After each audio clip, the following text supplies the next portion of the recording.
Daniel chose the weak in the eyes of the world. When we read the book of Daniel, we find a young man who didn't want to compromise his faith in our one true God. He chose not to eat the king's food, but rather vegetables to make him strong. Why? Because he knew that once he ate the food given by the king would receive all the credit and glory for Daniel and his men becoming strong. He would become defiled by the king's food.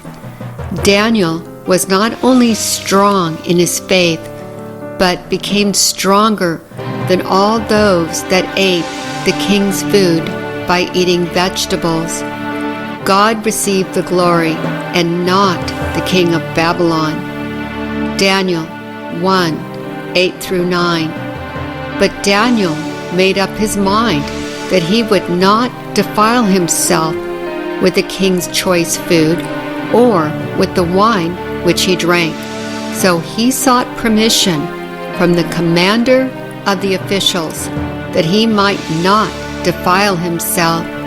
Now God granted Daniel favor and compassion in the sight of the commander of the officials.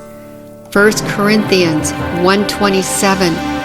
But God has chosen what the world calls foolish to shame the wise.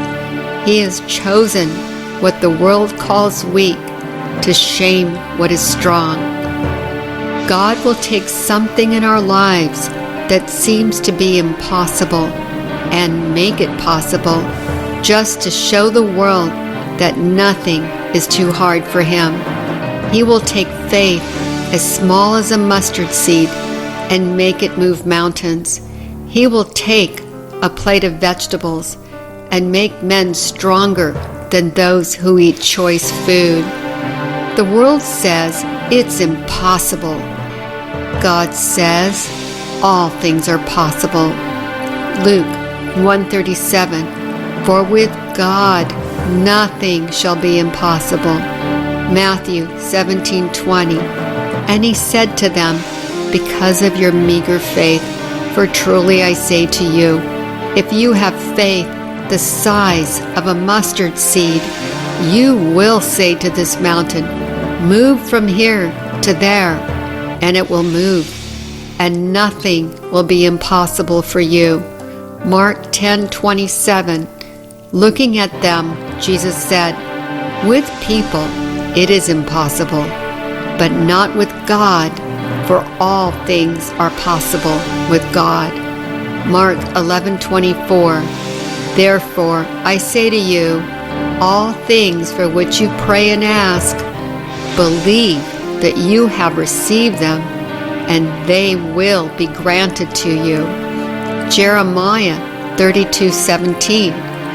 O Lord God, behold, you yourself have made the heavens and the earth by your great power and by your outstretched arm. Nothing is too difficult for you. Are you ready to believe? Are you ready to see God work even in a mustard seed? Why should man get the glory when God deserves it all?